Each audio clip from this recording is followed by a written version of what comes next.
일본의 경제가 좋아진다 이런 얘기들이 나오는 거는 일본 주식이 많이 올라서 그렇다는 거예요. 해외 관광객들이 많이 몰려온다. 해외 관광객들이 많이 몰려오는 건 일본 경제가 좋았다 나쁘다고는 관계없어요. 그건 엔저 때문에 오는 거지. 1990년도 버블이 절정이었을 때 일본 경제 전체 규모가 전 세계 경제에 차지하는 비율이 거의 17% 가까이였어요. 그랬던 게 지금 현재 몇 프로 정도 되느냐. 전 세계 경제에 차지하는 일본의 경제 비율이 4%.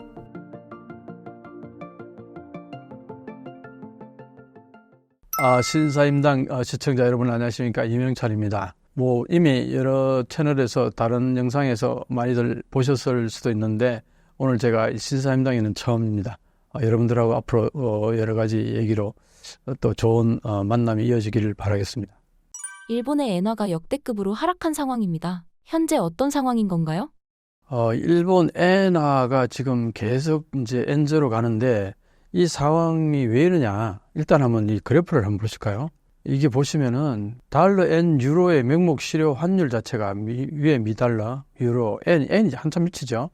이게 미국 달러, 유로, 엔만 그런 게 아니라 다른 나라 G7에서도 보시면은 제일 밑에 회색이 지금 일본이에요.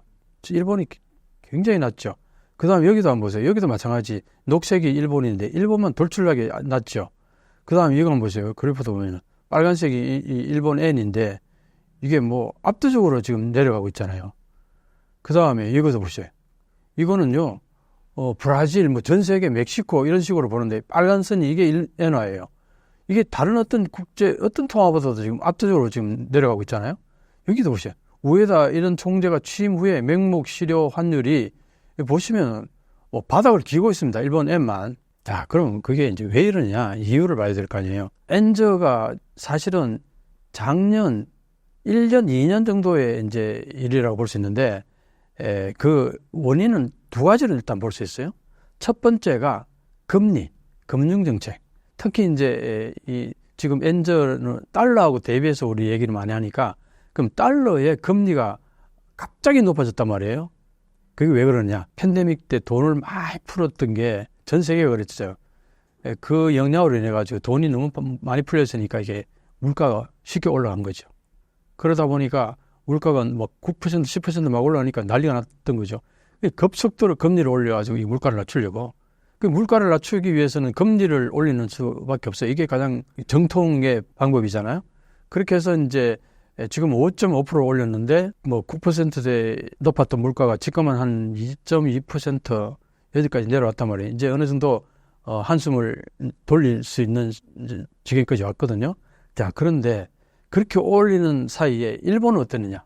일본은 마이너스 0.1% 금리가 있었고 그 0%에서 0.1% 이 사이였단 말이에요. 그러다 보니까 달러하고의 금리 차이가 5.5%, 5.6%까지 막 나니까 이게 어떤 현상이 벌어지느냐? 아주 쉽게 얘기하면은 일본에서 엔을 빌릴 때 금리가 굉장히 낮을 거 아니에요. 그 낮은 금리를 빌려가지고 달러를 사서 미국 은행에다 돈을 맡기면은 이자가 5.5%가 난다는 거 아닙니까? 그러면 그 일본은 빌릴 때 그 금리 제하고도 많이 남잖아요. 그럼 내가 아무런 노동을 하지 않고 단순히 엔화를 어떻게 해서 하여튼 마련해가지고 달러를 사서 달러에 맡기면 돈을 번단 말이에요. 가만 앉아서.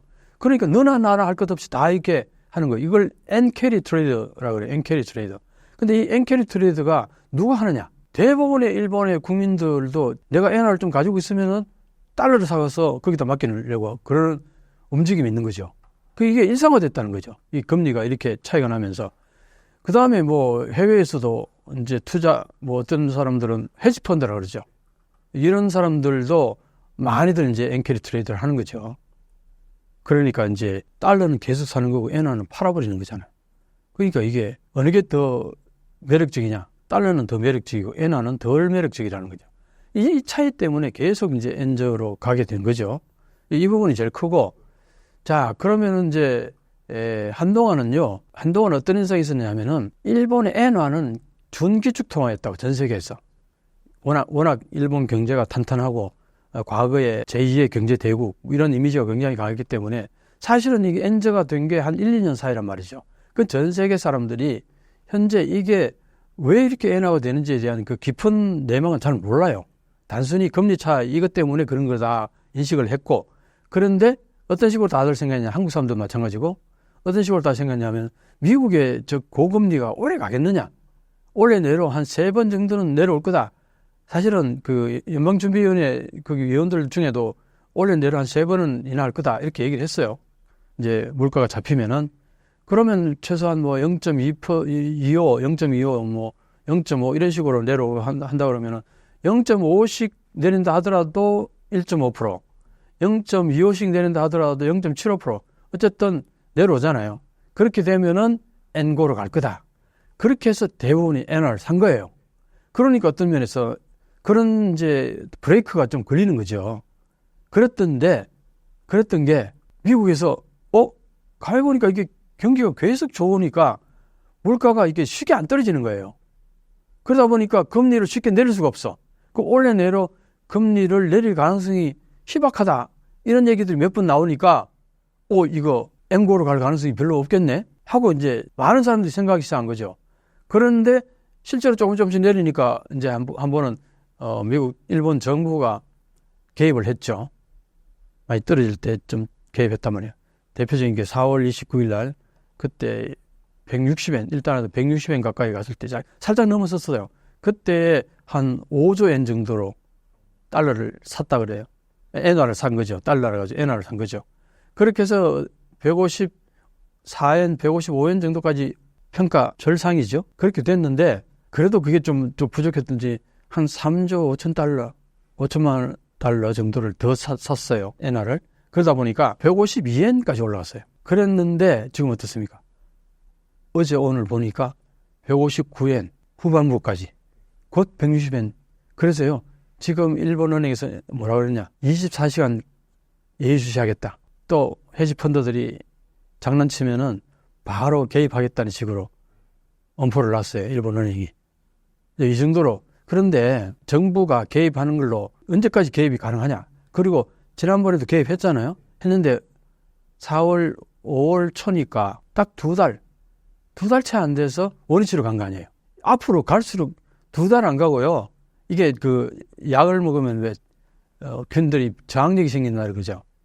똑같은 약을 처음에 먹었을 때는 이게 1년 갔는데 그 다음에 먹을 때는 뭐 한 10개월 가고 두 번째 먹을 때 한 6개월밖에 안 가고 그 다음에는 뭐 3개월 가고 이런 현상이 이게 똑같이 얘기도 생긴다는 거죠.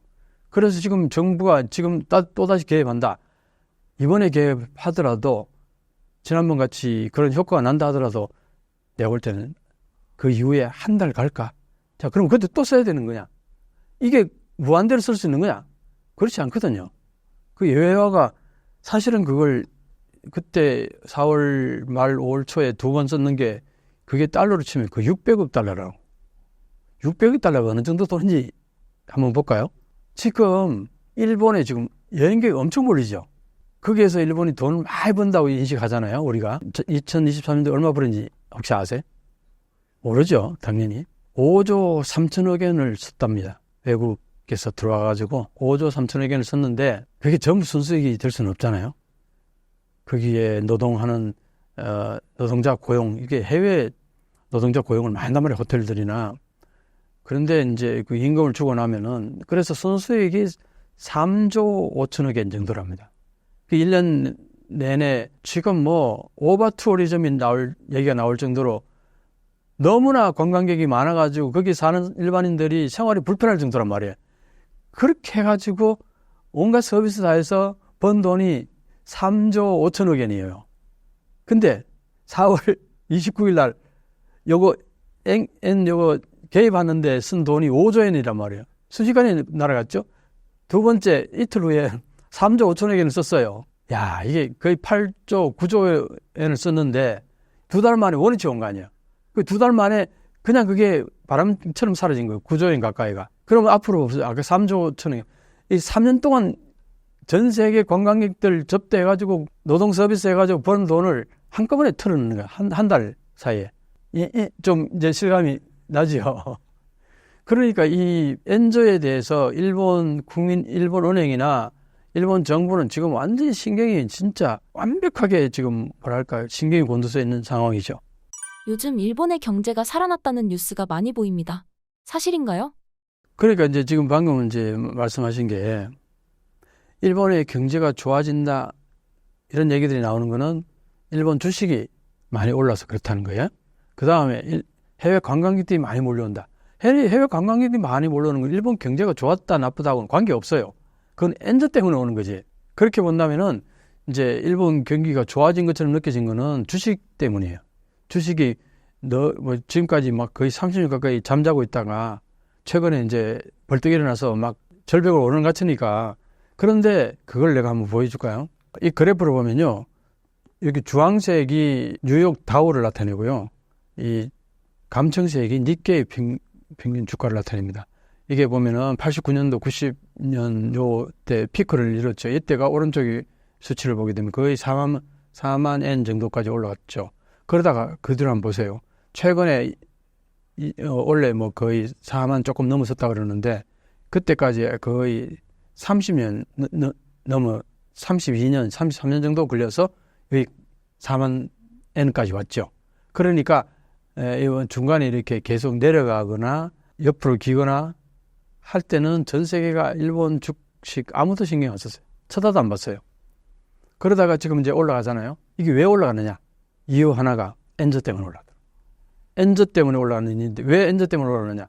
엔저가 되니까 이 주식 가격 자체가 굉장히 싸게 보이는 거예요. 특히 달러권에서 보면은 외국 화폐, 탄탄한 화폐를 가진 국가들의 입장에서 보면은 일본의 주식이 굉장히 싸게 보인다는 거죠. 자, 이거 하나 하고 또 하나는 대부분의 사람들이 그렇게 생각하듯이 지금 엔저는 비정상적일 거야. 이게 저렇게 갑자기 떨어진다는 건 있을 수 없어. 뭐잖아, 곧 올라갈 거야. 다 그렇게 생각하는 거예요. 그래서 주식을 사서 돈을 엔화로 벌게 되면은 어떤 일은 엔고로 가게 되면은 환차익 가지고 또 돈을 버는 거야. 이중으로 돈 번다고 본 거죠. 그러니까 주식도 올라가고 그 다음에 또 엔고로 가게 되면은 그 이중으로 돈을 벌게 된다. 이런 것 때문에 일본 주식을 많이 샀다는 거예요. 그런데 한번 보시면요. 이제 나도 처음 이걸 보고 저 경악을 금치 못했는데 일본 90년대 초의 그 가치를 같이 놓고 보면요. 뉴욕 다우하고 니케이 평균을 같은 지점에 스타트했다고 보고 쭉 보면 니케이는 30년 이상을 지나서 원위치 온 거예요. 0% 성장이 0%. 그런데 뉴욕 다우는 얼마? 1250% 성장했어요. 이걸 보고 일본이 경기가 좋아졌다 얘기할 수 있어요? 과거 중간에 너무 안 좋았기 때문에 좀 좋아진 것처럼 보일 뿐이지 지금 이 그래프를 보면요. 다른 나라하고 비교했을 때 형편없는 거예요. 특히 미국하고 비교했을 때. 미국은 1250% 성장하는 동안 이제 원위치 온 거예요. 0%. 이걸 보고서 어떻게 일본이 좋아졌다 얘기할 수 있느냐. 특히 중요한 건 뭐냐면 이 수치를 보면은 원위치 온 것처럼 느껴지죠. 그런데 그렇지 않은 게 1990년도 버블이 절정이었을 때 일본 경제 전체 규모가 전 세계 경제에 차지하는 비율이 거의 17% 가까이였어요. 그랬던 게 지금 현재 몇 프로 정도 되느냐. 전 세계 경제에 차지하는 일본의 경제 비율이 4%, 17%에서 4%로 축소된 거예요. 일본이 경기가 좋아졌다고 볼 수 있어요. 그러니까 이 그래프나 통계치를 보면은 그래서 일본이 망했다는 소리를 계속 하는 이유가 이렇게 보면은 분명히 안 좋잖아요. 많이 안 좋잖아요. 그래서 망했다 이렇게 얘기하면 일본이 뭐가 망했다는 거냐. 지금 뭐 멀쩡히 일본은 잘 살고 있는데 30년 전부터 일본 망한다더니 아직도 일본 멀쩡한데 맨날 망한다 소리 한다. 이렇게 얘기하는 사람도 있지만 17% 차지하다가 30년 만에 4%까지 축소됐다는 거는 이런 걸 보고 사실은 하기 쉬운 얘기로 일본 망했다고 얘기할 수 있는 거죠. 다만 비유적으로 그런 거죠. 일본이 뭐 망해서 완전히 일본 국가 어디 사라진 건 아니죠. 그런데 이 그래프라든가 수치를 보게 되면은 그 정도로 안 좋다는 거예요. 일본인들이 점점 가난해지고 있다는 이야기가 있는데 어떻게 보고 계신가요? 그렇죠. 그러니까 이제 지금도 일본에서는요. 나쁜 엔저, 좋은 엔저 얘기가 이게 어느 정도 논쟁이 되고 있어요. 그런데 나쁜 엔저라는 쪽이 조금 더 웨이트가 있는 것 같아요. 근데 이제 국가 전체적으로 크게 봤을 때는 어떤 학자들은 지금 엔저는 일본에게 또다시 새로운 기회가 다가오고 있는 것이다. 긍정적으로 보는 면도 있어요. 그건 왜 그러냐니까 지금 도요타 같은 경우에는 업적이 최고예요. 왜 그러냐? 자동차가 싸지잖아요. 싸게 팔 수 있잖아요. 아마 엔화 기준으로 한다면은 많이 싸게 할 수 있을 거예요. 그렇게 하면은 가격 경쟁력이 생기죠. 그래서 이제 많이 팔릴 거 아니에요. 그래서 최고의 지금 업적이 나오는 게 도요타. 도요타 최근에 뭐 여러 가지 부정사건 얘기 있지만 그거는 최근 얘기고 어쨌든 작년이나 올해 지금 업적이 최고로 좋은 거예요. 도요타가. 근데 그게 왜 그러냐니까 수출하는 기업들은 무조건 좋아요. 근데 내가 예를 들어서 100만 대 팔던 걸 120만 대 팔아서 좋은 게 아니라 그런 경우도 있지만 100만 대 팔던 걸 그대로 100만 대 파는데도 그 달러를 외부에서는 똑같은 가격을 받을 거 아니에요. 그 달러를 국내 가져와서 엔화로 바꾸는 순간 과거에는 1달러에 내가 벌었으면은 국내에 들어오면은 105엔, 110엔이잖아요. 그 정도인데 지금은 155엔, 157엔, 거의 160엔 가까이 된다고 치면은 110엔보다 160엔이, 50엔이 더 버는 거나 마찬가지네. 그래서 그게 업적이 엄청나게 좋아 보이는 거죠. 근데 이거는 어떻게 보면은 숫자 노림인 거죠. 실질적으로 좋아졌다고 얘기하기는 애매한 거죠. 그런데 예를 들어서 도요타가 과거에 달러 기준이 아닌 달러로 예를 들어서 3천만 불에 팔던 차를 2,500만 불에 팔았다 치면은 싸게 팔면은 많이 팔릴 거 아니에요? 그렇게 해서 팔 수도 있겠지만 지금까지 팔던 그대로 3천만 불 받으면서 똑같이 팔았다 하더라도 국내에 들어오면은 엔화로 바꾸는 순간 아까 말했듯이 30-40% 돈 번 거나 마찬가지인 거예요. 그러니까 이중으로 얘기가 달라질 수 있는 거예요. 엔화에 비유해가지고 그래서 어떤 얘기를 하냐면은 지난번에 아베 총리가 어떤 얘기 했냐. 최근에 그것 때문에 한바탕 소동이 벌어졌었는데 뭐냐니까 1달러당 300엔이 되면은 일본 자동차 불친하게 팔릴 거다. 그 얘기를 했어요. 그럼 뭘 말하느냐? 300엔까지 머릿속에 있었다는 얘기죠. 지금 150엔, 160엔은 일본 정부 입장에서 볼 때는요. 특히 자민당 아베파 같은 경우에 볼 때는 절대 엔고 못 가게 아주 강력하게 압박을 해요. 그럼 모르겠어요. 앞으로 엔주로 계속 갈 가능성이 높다는 거죠. 이거 바로 하셔야 돼요. 이걸. 한국에도 지금 엔고로 갈지도 모른다 해가지고 엔화 사서 저축하는 사람들이 굉장히 많은데 내가 볼 때는 쪽박 잘 가능성이 상당히 높습니다. 그러면 현재 일본을 살아가는 시민들은 체감이 전혀 안 된다는 건가요? 그렇죠. 그러니까 예를 들어 이거는 거죠. 아베가 그 엔화를 마구 찍어내면서 그것 때문에 지금 엔저로 갔단 말이에요. 그럼 아베가 왜 그렇게 마구 찍어냈을까? 디플레이션에서 탈출하기 위해서였어요. 물가가 좀 올라가고 그 다음에 기업들도 이제 싼 이자를 가지고서 투자도 많이 하고 해가지고 생산성을 높이면은 거기에서 돈을 많이 벌면은 많이 번 만큼 임금을 올려주고 임금이 올라가면은 수요가 창출되잖아요. 그래서 국내 경기도 돌아가고 그렇게 선순환이 되면은 디플레이션 탈출하고 인플레이션으로 들어가면은 이제 그렇게 일본이 성장할 거라 그렇게 해서 추진했던 게 아베노믹스였어요.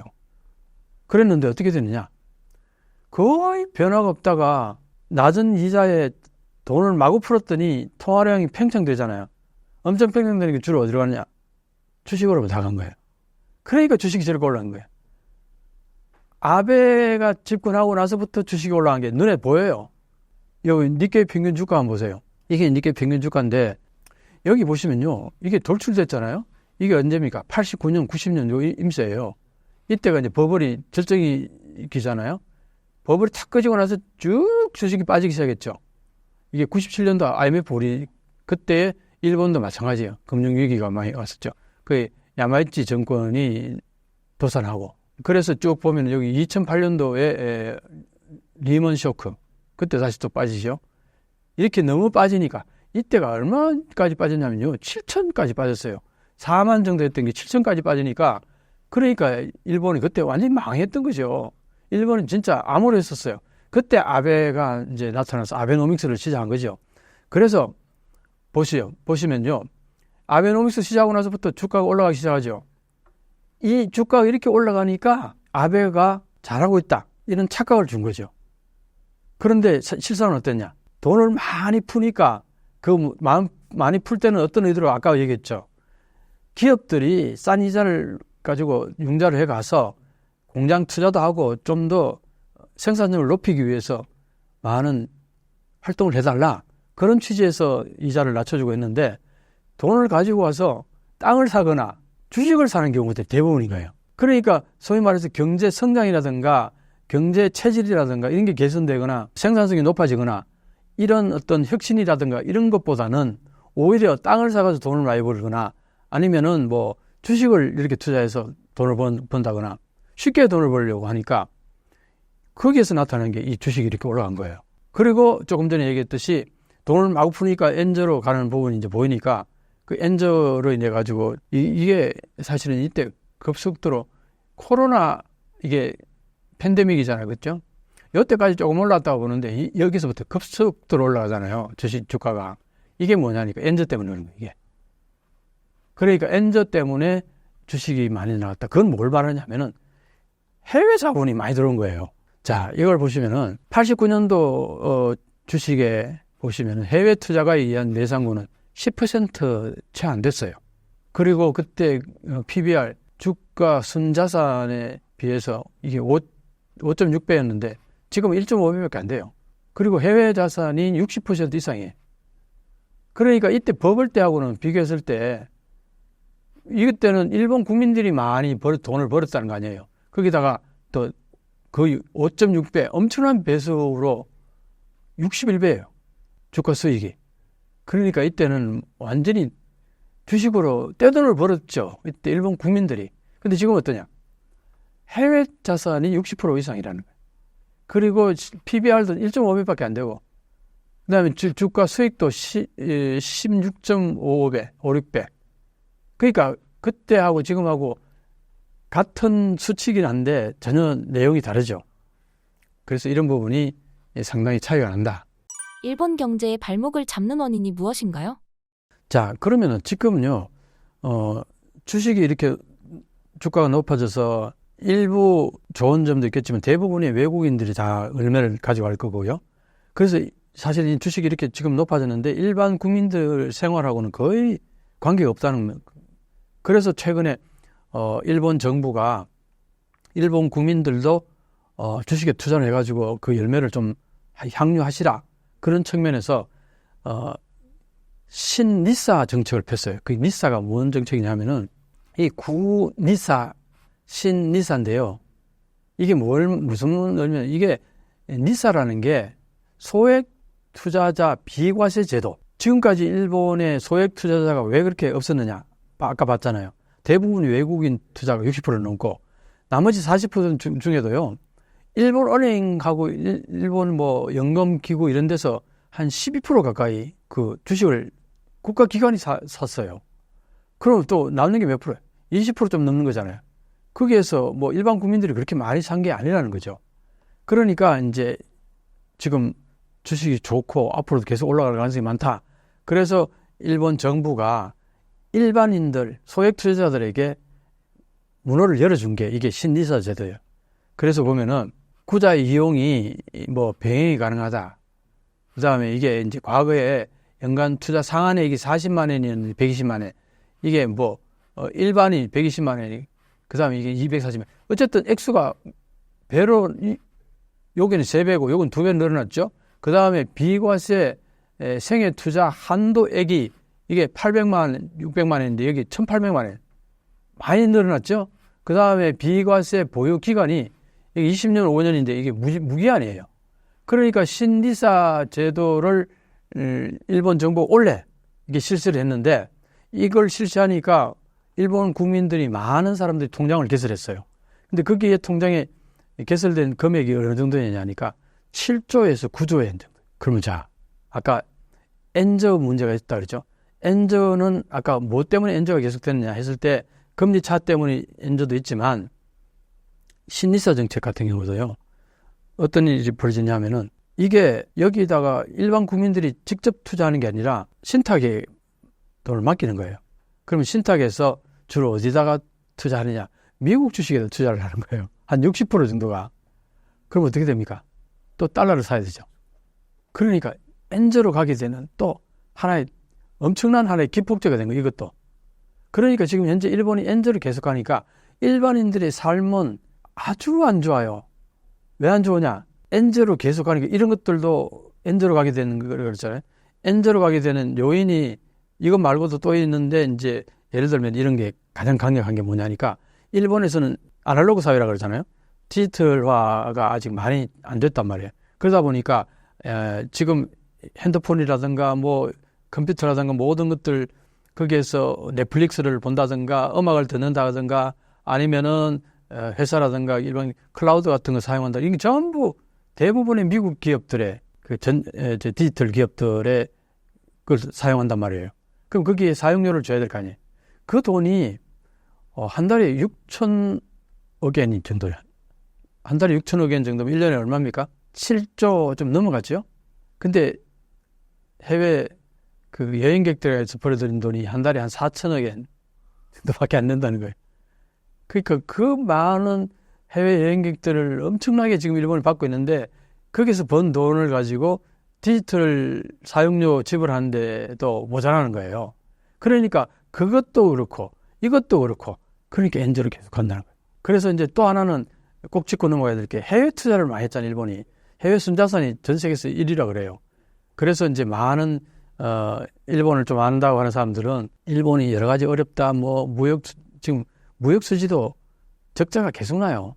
그렇지만 전체 이 경상 수지를 보게 되면은 해외 자산에서 벌어들인 돈이 굉장히 크다 보니까 전체적으로 보면은 흑자예요. 그런데 문제가 뭐냐니까 해외에서 벌어들인 돈 중에서는 한 7조, 8조 엔 정도밖에 안 들어오는 거예요. 벌어들인 돈이 거의 30조가 넘는데 그건 뭐냐? 들어오는 돈이 달러가 많이 들어와서 그게 엔화로 바꿔줘야 엔화를 사는 동력이 되는 거잖아요. 근데 그게 그 액수가 적으니까 엔화를 팔고 달러를 사는 이 수요가 달러를 가지고 엔화 사는 수요보다 더 많으니까 그러니까 계속 이제 현금 흐름으로 보면 적자인 거예요. 그래서 엔저로 가는 부분이었다. 아까 뭐라 했어요? 아까 금리 차 때문에 엔저로 가는 거 엔캐리 트레이드 때문에 계속 엔을 팔아 제끼니까 그것도 있지만 방금 이런 것들 때문에도 그러니까 이 두 가지 다 합하면은 엔고로 갈 수 있겠어요? 이게 구조조가 됐다는 거예요. 이게 그래서 엔저로 가는 거기 때문에 엔저로 가게 되면은 제일 먼저 무슨 문제가 발생하느냐? 해외에서 들여오는 수입품이 가격이 높아지겠죠. 에너지 가격도 높아질 거고 식료품 같은 원자재 가격이 높아져요. 일본의 식료품은 38% 정도가 자족한다는데 그럼 62% 가까이는 수입에 의존하는 거 아닙니까? 그 가격이 많이 높아지는 거죠.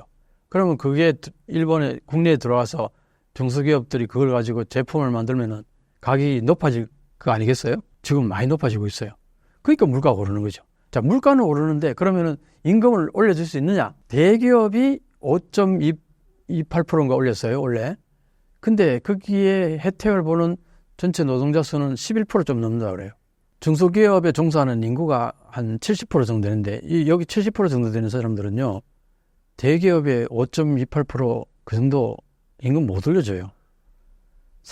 많이 올리는데 4.몇% 올린다 그러기도 하고 그러는데 대부분 2% 채 못 올려요. 이제 그런 상황인데 물가가 많이 올라가다 보니까 어쨌든 통계치를 내보니까 임금은 전체 통계치에서 크게 올라간 게 없어요. 그리고 24개월 지금 벌써 24개월 25개월 가까이가 실질 임금은 마이너스 임금이에요. 물가가 오른 거에 비해서 따라가지 못해가지고. 그러니까 어떻게 돼요? 일반 국민들 입장에서는 실질 임금은 오히려 축소됐죠. 거기다가 엔저까지 가니까 해외여행 아예 못 갑니다. 해외 유학 보낸 자식 돈 보내려면 아주 난리가 나죠. 그 다음에 해외에서 근무하는 거기 사람들이 일본 엔화를 받잖아요. 거의 가난한 그 동남아에서 파견 나온 사람 같은 생활을 한다 그래요. 이게 지금 현재 일본의 일반인들의 삶입니다. 대기업만 괜찮은 거죠, 삶이. 근데 대기업 수가 0.3%예요. 일본 기업 전체 0.3%. 그게 종사하는 인구가 30% 가까이 되지만 그것도 대기업도 다 그렇게 혜택 보는 게 아니라는 거예요. 5.28%랑. 그러니까 일반 국민들의 삶은 지금 엄청나게 압박을 받고 있는 거죠. 근데 여기에다가 일본 요즘 경기 좋아졌다 이런 얘기하면 일본 국민한테 돌팔매질 받을지도 몰라요. 앞으로 일본 경제가 좋아질 수 있을까요? 지금 좋아질 만한 그 기제가 별로 안 보여요. 첫째, 임금이 못 올라가잖아요. 그럼 수요가 오히려 축소됐잖아요. 물가는 올라갈 수밖에 없어요. 지금 현재 엔저 때문에 물가가 올라갈 수밖에 없는데 임금이 못 따라가니까 수요가 축소됐잖아요. 그럼 더 경기는 안 좋아질 가능성이 높은 거죠. 이런 상황에서 악순환이 되는 거예요. 지금 엔저 아까 계속 간다 그랬죠. 엔저는 왜 계속 가겠어요? 지금 금리차가 계속 있으니까 계속 엔을 팔아치우는 거예요. 달러로 계속. 그게 계속 지금 진행되고 있어요, 현재. 그리고 일반인들조차도 지금 많은 일본인들이 가계 그 금융이 꽤 크단 말이에요, 규모가. 근데 이제 대부분 나이 드신 분들이 돈을 많이 가지고 있어요. 근데 그 사람들이 주로 어디다 돈을 배치하느냐? 장롱에다가. 장롱 예금이 60조 엔이 넘는답니다. 60조 엔. 그 돈이 이제 어디로 가느냐? 그게 앞으로 조금씩 이제 나와가지고 그 돈이 지금 신리사 같은 데로 이제 빠지는 거예요. 그러면 그 돈 자체가 더 엔화를 팔고 달러를 사는 쪽으로 계속 가게 되면은 이게 엔저는 오히려 계속 앞으로 더 진행될 가능성이 상당히 농후하다는 거죠. 그걸 제일 중요한 건 뭐냐? 일반 전 세계 사람들이 시장이 눈치채기 시작한 거예요. 일본 은행이 금리를 못 올려요. 금리를 올려야 이게 엔저가 조금 멈출 텐데 금리를 못 올리는 거예요. 그게 왜냐? 부채가 너무 많아가지고. 일본 정부도 그렇고 일본 은행도 그렇고 국채를 너무 많이 찍어내는 바람에. 그래서 금리를 못 올리기 때문에 엔저는 계속 갈 동력이 자꾸 생기는데 지금 요번에 60엔, 160엔까지 왔는데 일본 정부가 개입할 수 있느냐? 개입한다 하더라도 잠실 거라고요.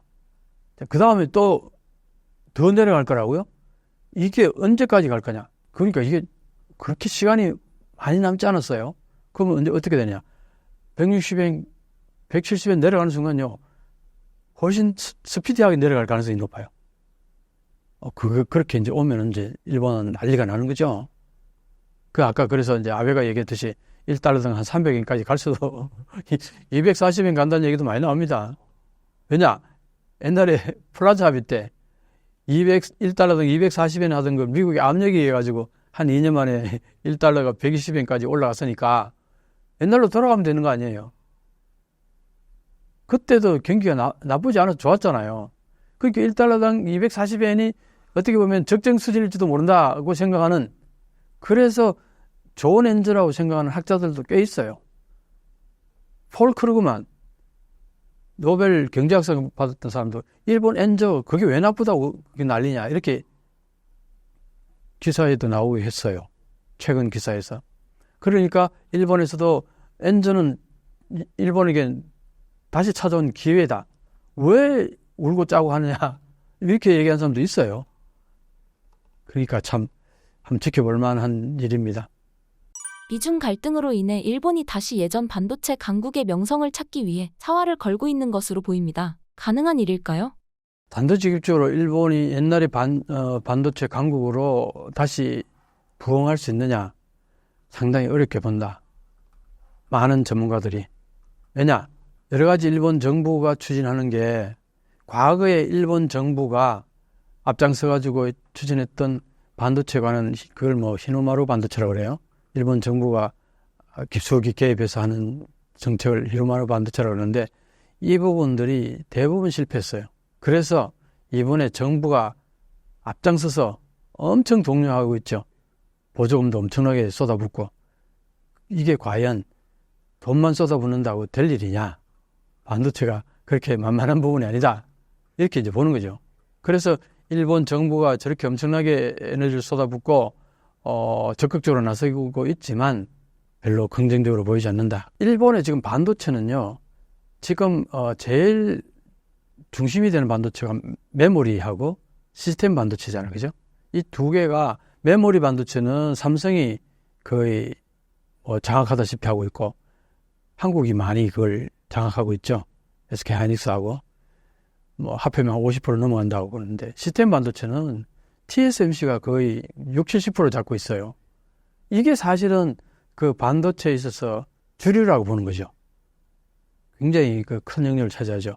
그 외에 일본의 무슨 파워 반도체라든가 아날로그 반도체라든가 뭐 여러 가지 반도체들이 있는데 그거는 이제 기능별로 굉장히 분화된 그런 반도체인데 사실 파워 반도체는 자동차에 주로 쓰이는 건데 자동차에 반도체가 몇 개나 들어가겠어요? 그전에는 차 한 대에 뭐 10개, 20개 정도밖에 안 들어갔어요. 100개도 채 안 들어갔다고요. 근데 요즘은 이제 자동차에도 굉장히 스마트 쪽으로 이제 진화가 돼 가니까 최고 뭐 1000개까지 들어가는 그런 자동차도 이제 나온다는 거죠. 그럼 반도체가 이제 자동차에도 자동차 대수가 워낙 많으니까 그게 100개에서 1000개만 돼도 엄청나게 늘어나는 거 아닙니까? 그래서 이제 파워 반도체라든가 이런 부분도 이제 굉장히 이제 규모가 커지겠죠. 근데 일본에서는 파워 반도체에 대해서는 꾸준히 생산하고 있었어요. 왜? 일본은 도요타 자동차를 일본은 그래도 기관 산업이 자동차였으니까 자동차에 쓰이는 반도체를 위해서 일본에서는 파워 반도체에 대해서는 꾸준히 생산해 왔었어요. 근데 그게 뭐 아까 말했던 시스템 반도체나 메모리 반도체에 비하면 규모는 뭐 진짜 일천한 거죠. 그랬는데 지금 이제 왜 일본이 최근에 반도체에 대해서 그렇게 큰 에너지를 쏟아붓고 있느냐. 이게 팬데믹 때 사단이 났었어요. 잘 굴러가던 그 소위 말하는 스플라이 체인, 반도체 스플라이 체인에서 금이 가고 절단되고 파괴되면서 일본에서, 미국에서도 마찬가지고 일본에서 예를 들면은 반도체를 못 구해가지고 일본 전체 자동차 60만 대를 못 만들었어요. 자동차에 반도체가 몇 개 안 들어가더라도 들어가야지 자동차를 만들 수 있는 거예요. 하나라도 없으면 그 기능을 못 하잖아요. 그럼 자동차 완성품이 안 되는 거예요. 근데 그 반도체를 못 구해가지고 60만 대를 못 만들었다는 거예요. 엄청나죠? 이게 앞으로도 계속 그렇게 되면은 일본의 기관 산업이 흔들릴 거란 말이죠. 그러니까 난리가 난 거죠. 그래서 일본 정부가 일단 쉽게 구하려면 내 땅에 반도체를 생산해야겠다. 그런 이제 맥락이 좀 강해가지고 TSMC를 유치하려고 그랬던 거죠. 뭐 그거는 큰 흐름 속에서 이제 미국에서 반도체 공장을 지어야겠다. 지금 일본이 느꼈던 그 고민들 미국도 고스란히 느낀 거죠. 왜 그러냐 하니까 팬데믹 때요. 미국에서 마스크를 구해야 되겠는데 마스크를 구하려니까 미국에서 마스크를 만드는 공장이 없는 거예요. 그러니까 소위 말해서 돈 안 되는 공장들은 전부 동남아라든가 저기 딴 해외로 다 그냥 공장이 이전돼 버리고 반도체조차도 전부 파운드리는 그게 손이 많이 가고 뭐 산부 교대로 근무를 해야 되고 이거 미국에서는 이게 안 돼요. 유지가 안 돼요, 이런 게. 그러니까 전부 대만이라든가 뭐 한국이라든가 이런 식으로 이제 아시아 쪽으로 넘어와 버렸단 말이에요. 그러니까 거기에서 이제 일이 딱 터지니까 이게 저 멀리서 이렇게 구하는 게 힘들어진 거예요. 마스크에서 아주 대표적이었죠. 그래서 부랴부랴 중국 마스크 엄청 수입했는데 전부 불량품이고 막 난리가 났었잖아요. 그러니까 안 되겠다. 그동안에 미국도 해외에 내보냈던 공장들을 특히 반도체 공장은 미국에다가 공장을 지어야겠다. 그래가지고 엄청나게 짓고 있어요, 지금. TSMC에도 그 전부 유인책은 보조금 준다는 거였죠. TSMC, 뭐, 삼성, 다 그냥 들어오라 그래가지고 미국에 공장 짓게 하는 그 일환으로 일본에 공장을 유치한 거예요. 그 첫째가 TSMC예요. 그래서 일본 정부가 이걸 이제 추진하면서 사실은 기업에 정부가 개입하는 거는 과거 같으면 국제법 위반이란 말이에요. 근데 미국도 그렇고 일본도 그렇고 경제 안보라는 이름을 붙였어요. 이 안보라는 이름이 들어가는 순간 국가가 그 개입할 수 있는 법적 근거가 발생한다고요. 그래서 이제 반도체는 이거는 특수한 그 물질이기 때문에 이거는 국가 안보와 밀접하게 관련이 있다. 이렇게 미국이 정의를 내리면서 미국이 그렇게 액션을 취하자 일본도 똑같이 경제 안보라 그러면서 여기에 국가가 적극적으로 개입하기 시작한 거예요. 그래서 국가가 이제 어떻게 그 계획을 짜기 시작하냐면은 1단계, 2단계, 3단계 이렇게 해가지고 1단계는 내 땅에서 반도체를 일단 만들자. 그래야지 내가 쉽게 일단은 구할 수 있지 않겠냐. 이런 측면에서 그러면 지금 당장 일본에 그걸 만들 수 있는 파운드리 만들 수 있는 뭐 여러 가지 어려움이 있으니까 제일 먼저 TSMC를 유치를 한 거예요. 그래서 TSMC 유치할 때 보조금도 엄청나게 줬죠. 처음에는 1공장 지을 때 28나노에서 16나노 급을 이제 유치를 하면서 거의 뭐 4,700억 엔 정도를 보조를 해줬단 말이에요. 거의 4조가 넘는 돈을. 그러니까 뭐 기술은 28나노에서 16나노면은 뭐 10년 전 기술인데 거기에다 일본 정부가 보조금을 그렇게 많이 주고 그게 일본 반도체 발전에 뭔 도움이 되냐 하고 비판이 굉장히 심했어요.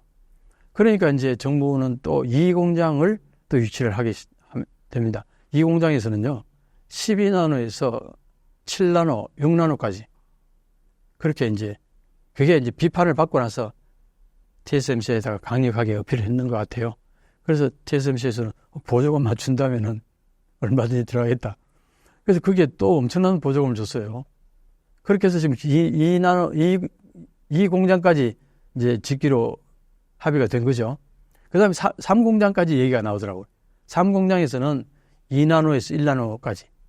그러니까, 최첨단 소위 말하는 반도체 공장을 일본에 유치하겠다. 그래서 지난번에 얘기했듯이 28나노 거기에다가 왜 보조금을 그렇게 10년 전 기술에다 그렇게 많이 주느냐 하는 비판에서는 벗어날 수 있게 된 거죠. 자, 그렇게 해서 이제 그건 1단계. 그 다음에 2단계는 뭐냐? 우리가 직접 반도체를 제작하겠다. 이게 파운드리를 만들겠다는 거죠. 그게 라피더스예요. 들어보셨죠?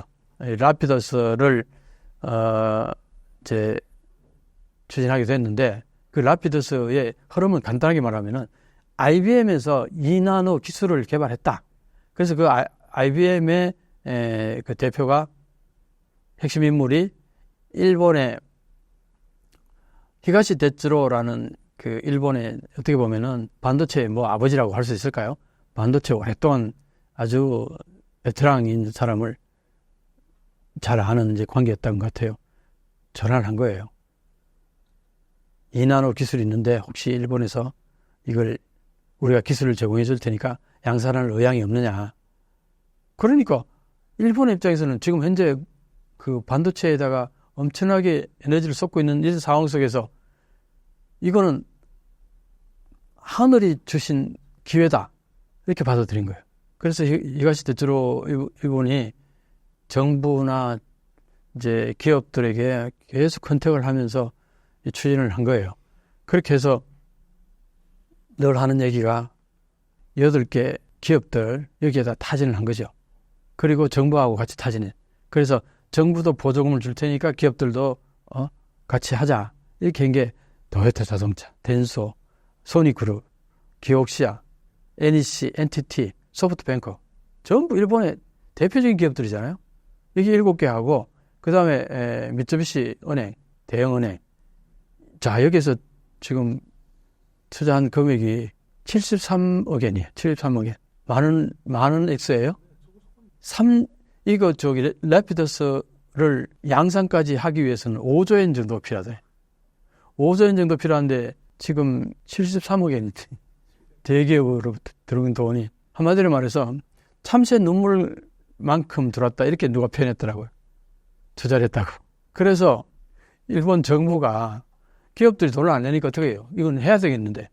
그래서 보면은 2021년도에 예산을 책정해서 7,740억 엔을 예산 책정해가지고 여기 보면은 TSMC 공장 짓는 데에 4,760억 엔 TSMC 여기서 지원을 했어요. 그 다음에 이 공장 짓는데 2022년도에 여기 다시 얼마를 했나? 여기가 거의 4,500억 엔 정도 엄청나게 또 지원을 했습니다. 2023년도에요. 7,662억 엔. 이게 TSMC에다 지원하는 거예요. 엄청나죠? 그 다음에 라피다스 한번 볼까요? 라피다스를 처음에 700억 엔을 지원했습니다. 73억 엔 들어왔을 때에 돈이 너무 적으니까 일본 정부가 700억 엔을 보조를 했어요. 근데 안 들어오네. 그 다음에도 또 안 들어오네. 그러니까 어떻게 해요? 공장을 지어야 되는데 여기 보시면은 얼마입니까? 라피다스에게 2,600억 엔 정도의 돈이 또 들어가요. 그러면 3,300억 원 들어갔죠. 그런데 여기 2022년도, 2023년도에 보면요. 라피더스에게 이게 6,460억 엔, 거의 이때 5,900억 엔 가까이 돈을 라피더스에 드는데. 그래서 라피더스는 저기 투자한 총액이 얼마냐? 거의 1조 엔 가까워요. 일본 정부가. 그런데 아까 뭐래? 대기업들이나 은행에서 투자한 돈은 얼마야? 73억 엔. 정부는 1조 엔 투자했고요. 근데 앞으로 어떻게 하냐 그러면? 1조 엔 가지고 되느냐? 어림도 없잖아요. 아직도 4조에는 최소한 4조에는 더 나와야 되는데 지금 아까 말한 그 대기업들은 별로 돈 낼 기미가 안 보여요. 몇 년이 지났는데도. 왜 그러느냐? 여기에 아까 내가 말했던 그 일본의 반도체가 부흥할 거냐? 그 질문에 대해서 부정적으로 얘기했던 부분이 바로 이거예요. 왜 대기업들이 돈을 안 내냐 이거예요. 별로 성공할 가능성이 안 보이는 거죠. 왜 그런지 아세요? 여기 2나노를 만든다고 그랬잖아요. 래피더스가. 지금 일본의 기술자들이 만들 수 있는 나노수가 40나노예요. 40나노인데 지금 일본에 공장을 지어서 2나노를 만들겠다 그러니까 누가 만드냐? 기술자가 어디 있느냐? 이 문제가 제일 큰 거죠.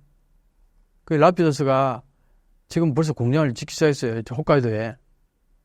지금 한 1조 엔 정도 들어갔으니까 그걸로 가지고 지금 투자해서 공장 짓고 부지 뭐 사고 그다음에 지금 인원을 모집하고 이런 것들 직원들 모집하고 이런 것들 계속 병행해서 나오고 있어요. 왜냐? 내년에 당장 2025년 4월까지 시제품을 만들겠다 그랬다고요. 2나노 시제품을. 실현 가능성이 과연 있느냐 이거예요. 지금 일본의 기술자는 40나노밖에 못 만들어요. 그래서 어떻게 되느냐 하니까 여기 라피더스에서 일단 100명을 직원을 이제 모집해서 100명을 IBM에다가 파견을 보냈어요. 거기서 기술을 이제 배우는 거죠. 자, 그런데 문제는 뭐냐? IBM이 만드는 기술은 있는데 양산하는 기술은 없어요. 왜? IBM은 양산해 본 적이 없어요. IBM도 과거에 파운드리를 가지고서 반도체를 만들다가 2016년인가 접어버렸어요. 팔아버리고. 네, 그때 더 이상 이제 파운드리를 안 한 거죠. 그때부터는 양산을 하는 기술은 IBM이 가지고 있지를 않아요. 그런데 이 2나노 만드는 기술만 가지고 양산이 되느냐? 절대 안 그래요. 처음에요. 기술 가지고 만들잖아요. 0% 나오는 경우가 있어요. 불량 제품이 대부분이어서. 그럼 거기에서부터 이제 양산하는 기술, 그 양산하기 위해서 그 시스템 그 공정이요. 500에서 1500 공정이 있어요. 그럼 그 공정에 어떻게 배치하고 어떻게 나열하고 시간을 어느 정도 이게 전부 다 맞아야지 수율이 좋아지는 거란 말이에요. 양산이 지금 삼성이 3나노 수율이 안 올라서 계속 애먹고 있잖아요. 삼성조차도 지금 3나노도 수율이 안 나와서 저렇게 애를 먹고 있는데 일본이 지금까지 반도체를 그 10년, 20년 가까이 손 놓고 있다가 갑자기 2나노를 과연 만들어지느냐 이거예요. 그래서 기술자가 어디 있냐 이거. 그 만드는 기술자. 그래서 기술자를 IBM에 파견했다. 그거는 만드는 기술은 있는데 양산하는 기술이 아니라는 거예요. 그 양산하는 게 제일 어려운데 이걸 어떻게 극복할 거냐. 그 부분에 대해서 다들 회의적으로 보는 거예요. 전문가들이. 그래서 대기업이 돈을 안 내는 겁니다. 글로벌 반도체 전쟁을 우리나라는 어떻게 대처해야 할까요? 지금 현재 그 반도체의 상황은요. 미국이 중국을 봉쇄하잖아요. 이게 가장 주 요인이에요. 핵심 요인입니다. 현재 큰 판도에서.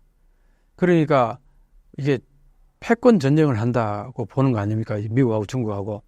여기에 가장 핵심이 반도체란 말이에요. 그러니까 영향을 안 받을 수 없는 거예요.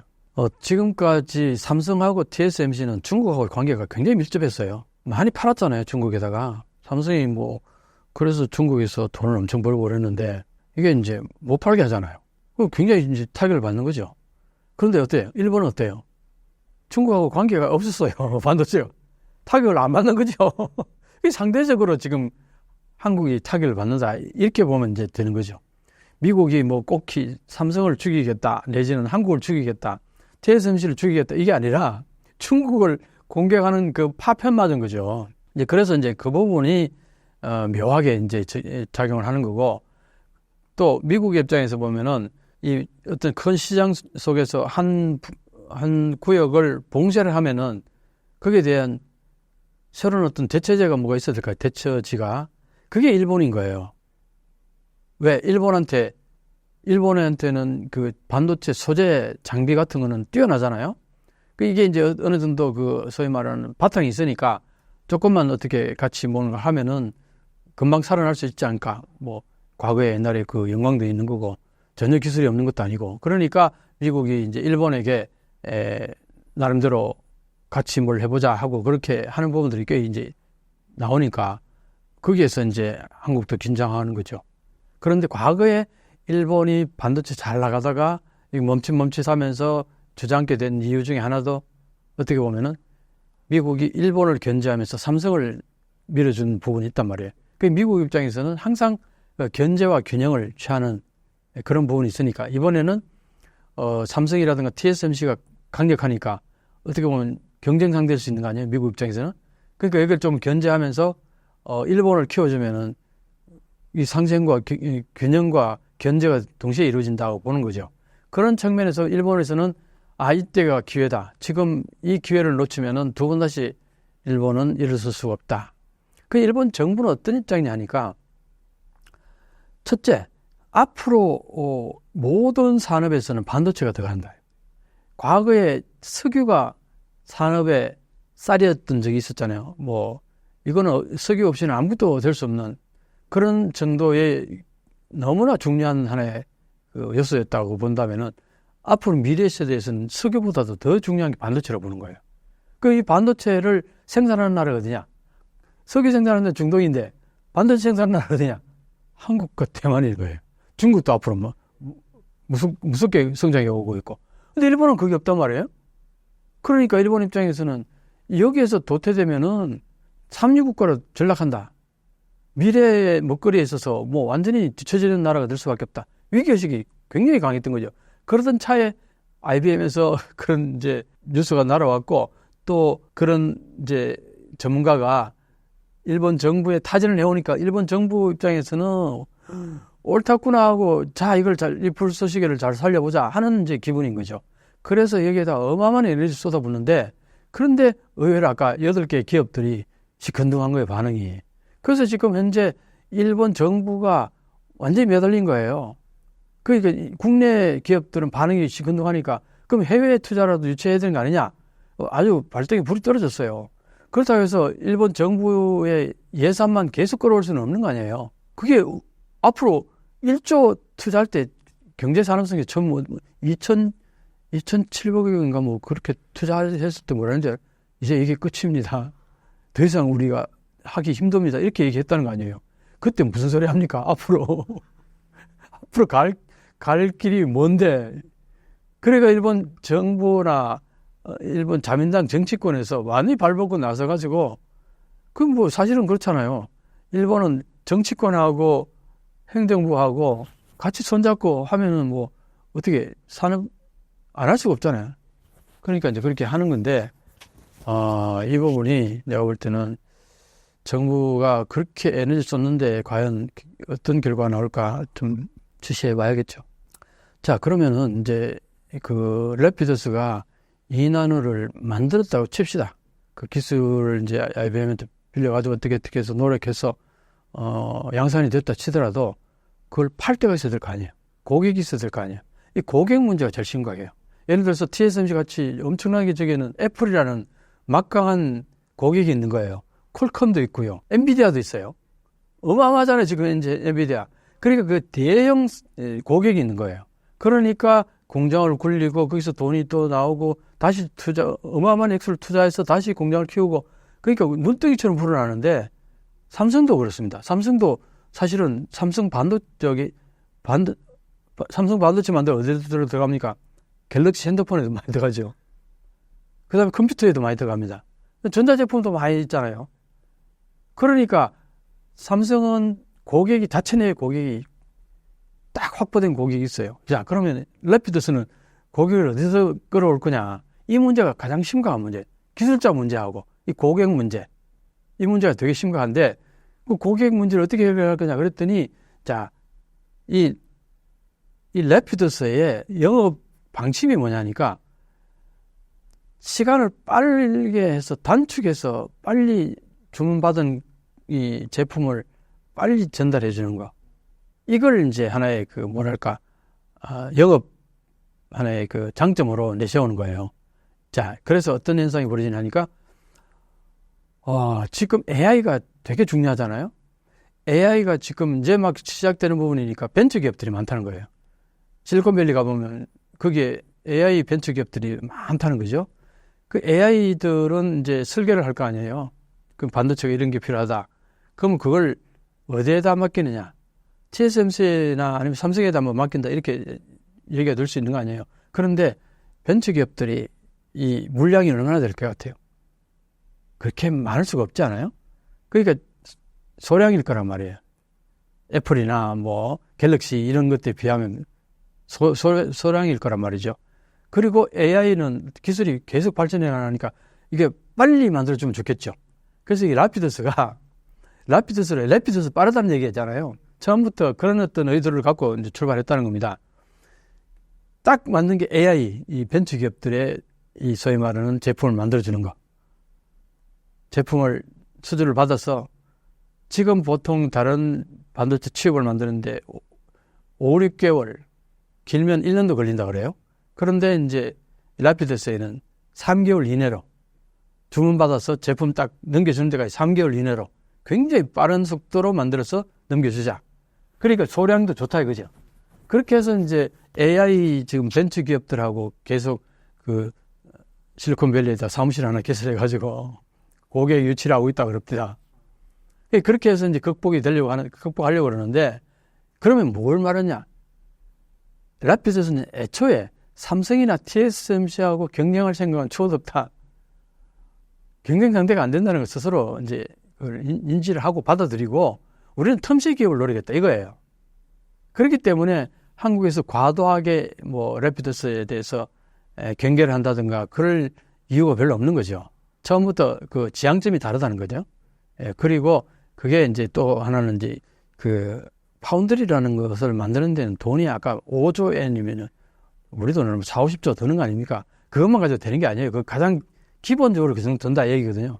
자, 그러면 그렇게 투자했는 돈을 소액의 그 고객들을 유치해가지고 거기서 이익을 남겨가지고 그걸 전부 다 보상하고 또 거기서 번 돈을 가지고 재투자하고 이 정도로 거기서 그 고객이 그 정도의 그게 되느냐, 규모가 되느냐, 이 문제가 배울 때 제일 심각하다는 거예요. 그래서 전문가들이 이게 성공하기가 상당히 어렵다 이렇게 보는 겁니다. 평소 한일역전에 대한 이야기를 많이 해주시고 계십니다. 정확히 어떤 이야기인가요? 제가 2021년도 1월 13일에 한일역전이라는 책을 출판했어요. 그때 한일역전 책을 출판했을 때 무슨 한일역전 아직 어림도 없고 우리가 무슨 일본을 역전한단 말이야.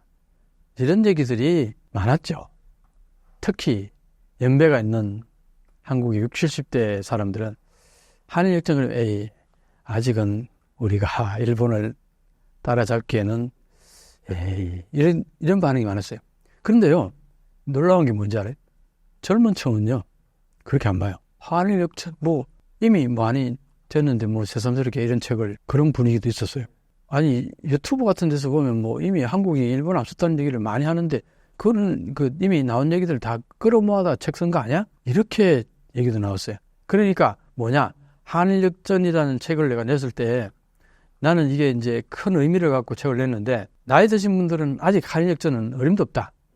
일본을 아직도 크게 보고, 젊은 층은 오히려 이미 앞섰는데 무슨 세상에 이렇게 이런 책을 내느냐. 그런 분위기가 내가 처음에 깜짝 놀랐어요. 이 정도로 이 세대 차가 많이 나는구나. 그런데 지금 이제 3년 반이 지났잖아요. 3년 반이 지나서는 어떤 현상이 벌어지냐. 지금은 한일역전에 대해서 어느 정도 연배 있는 사람들도 어느 정도 수긍을 하는 부분이 많고, 젊은 층도 몰랐던 사람들도 이제 거기에 대해서 적극적으로 긍정적인 반응을 보이죠.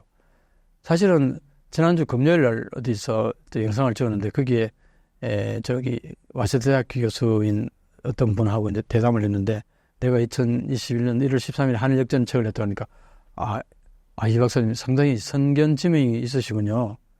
지금은 이미 이제 그때는 상당히 예측하기 쉽지 않았을 텐데 지금 그때 그 예상이 지금 실현되고 있는 거 아니냐.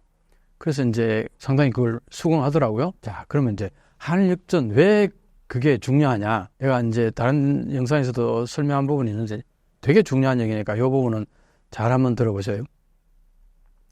한일 간에는 우리 긴 역사 속에서 보면은 우리 한반도에서 높은 문물을 일본에 전달해 줬다. 한국에서는 그런 얘기 많이 하죠. 일본에서는 어림도 없는 얘기예요. 옛날부터 임진왜란 그 시기부터 일본이 압도적으로 힘이 강했다. 얘들보다. 우리도 문화도 얘들보다 앞섰고. 그러니까 전혀 합치가 안 되는 거죠. 그런데 어쨌든 뭐 역사적으로 이렇게 보면은 도자기 같은 것도 한국에서 한반도에서 일본을 건너갔고 뭐 그렇게 해서 전달됐던 부분들이 꽤 우리 역사 교과서에도 보면 많이 나오잖아요. 어쨌든 우리는 그렇게 생각한단 말이에요. 그런데 어쨌든 과거에는 어쨌든 최근 한 1세기 뭐 1.5세기 정도로 칩시다. 한 150년 가까이 신미 양요 이후부터 우리는 일본한테 계속 어떤 여러 가지로 당해왔단 말이에요. 그게 일본이 힘이 강하니까 우리한테 강압적으로 했던 부분이 많잖아요. 자, 이 부분을 잘 봐야 돼요. 일본 사회는 600년 이상을 사무라이 문화였다고. 사무라이 문화는 어떤 얘기냐면은 힘의 논리가 작용하는 수직 사회예요. 계급 사회가 명확했고, 그래서 뭐 산업공상이라는 얘기도 일본에서는 굉장히 강하고, 그리고 수분지족이라는 말이 많이 분수를 지켜라. 그게 이제 신분 제도에 가까운 제일 위에 일왕이 있고, 그 밑에 귀족이 있고, 그 다음에 사무라이 있고, 그 다음에 산업공상. 이게 딱 일렬로 이렇게, 그게 한 600년까지 이어지면 어떻게 되냐. 여기에서 상업하는 사람 상업만 계속하고, 농업하는 사람 농업하고, 공업하는 사람 공업만 하고, 그렇게 600년이 이어져 오면서요, 장인정신이 나오는 거예요. 한 가지 일을 계속 하니까. 거기에서 대대손손 그 기술을 물려주면서 조금씩 개선해야 할 거 아니에요. 그게 좋은 제품을 나오고, 좋은 가문에서, 뛰어난 가문에서 멋진 이제 일본도를 만들어내면 그게 장인정신에서 나온 일본의 훌륭한 제품인 거죠. 그래서 일본에서는 오랫동안 그 신분제가 거의 고정화되어 있었기 때문에 거기에서 같은 일을 계속하는 가문이, 한 가문은. 그러니까 그게 이제 장인정신을 우리가 알려준 거예요. 그런데 어쨌든 일본은 수직사회라는 거예요. 신분제가 명확한. 그래서 높고, 지위가 높고, 힘이 세고, 부자인 쪽에서는 갑질을 많이 한다 그래요. 힘없고, 능력이 없고, 가난한 사람은 을지를 한답니다. 이 갑을 관계가 명확해요. 진짜 놀라운 게요. 일본에서는 힘 있는 사람이 얘기하는 거에 대해서는 들어야 되는 걸로 알아요. 그러니까 갑질을 해도 대표적인 예가요. 식당 같은 데 가잖아요. 식당 가면은 손님은 갑이고요. 거기에 종업원은 무조건 을이에요. 이 사람이 식당에서 종업원이 아르바이트를 한다. 이 사람은 사회에 나가면 신분도 높고 나름대로 부자고 능력 있는 사람이 거기서 어떤 일로 인해서 어쨌든 거기서 아르바이트든 뭐든 거기서 종업원을 하잖아요. 손님한테 무조건 숙여요. 거기서는 손님이 갑질하면 거의 그걸 받아들여요. 그게 참 일본에서는 그런 게 갑을 관계가 명확해요. 그래서 그게 요즘 와서는 파워하라라는 얘기를 많이 들리더라고요. 파워하라는 게 파워가 힘이잖아요. 하라스먼트라고 그러죠. 하라스먼트. 하라스먼트라는 것은 뭐 이지메 같은 괴롭힘 같은 뭐 이런 거예요. 근데 일본에서는 이런 것들이 굉장히 많습니다. 사회 곳곳에. 이게 내가 볼 때는 오랜 전통 속에서 나오는 거예요. 이게 수직 사회에서.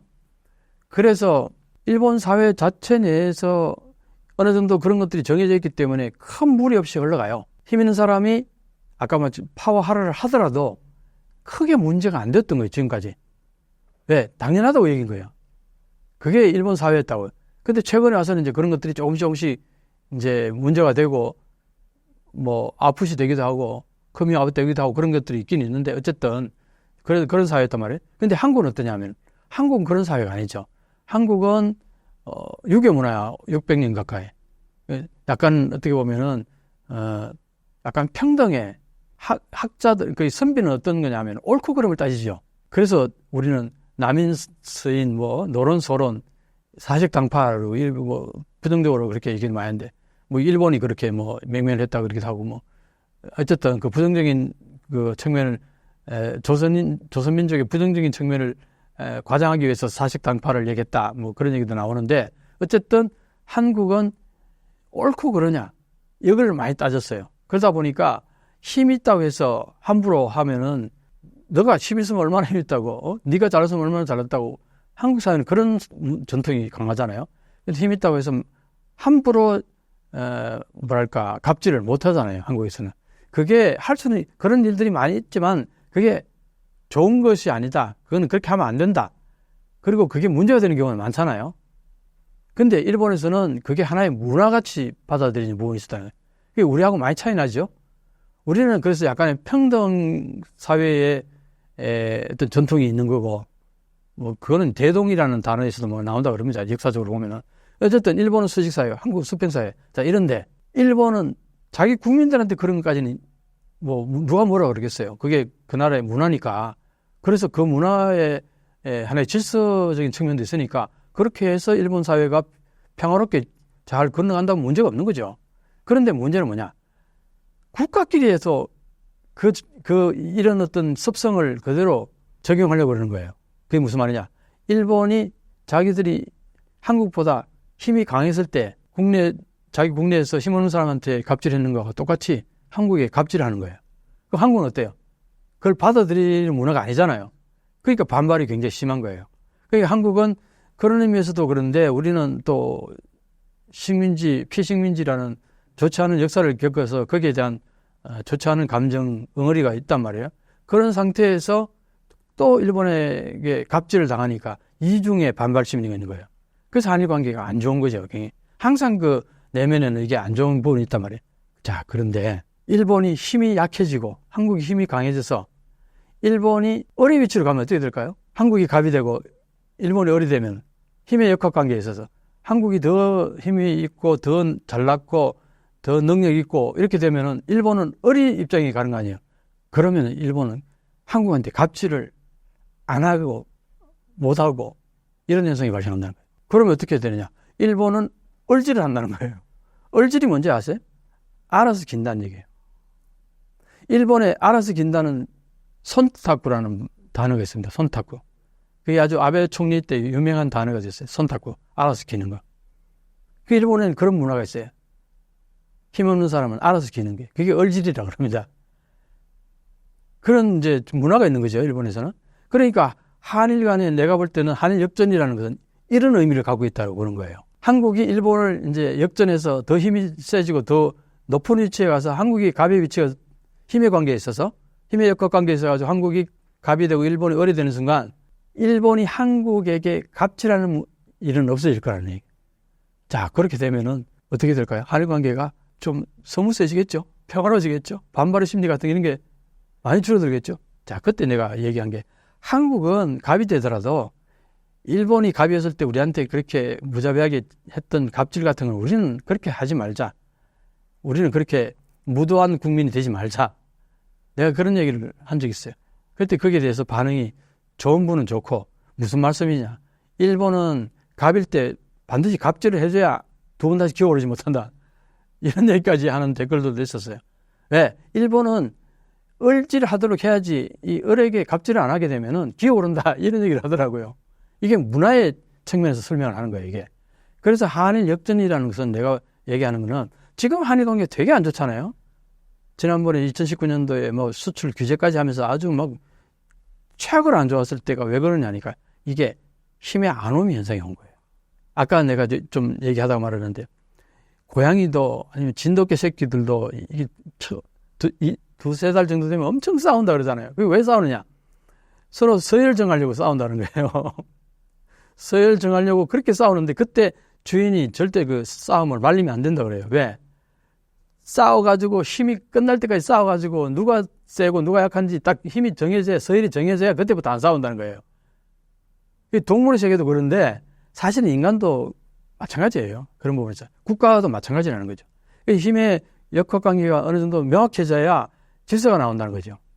그런데 지금까지는 일본이 항상 한국에서 1.5세기, 거의 150년 가까이 갑질의 위치에서, 갑의 위치에서 갑질을 해온 거예요.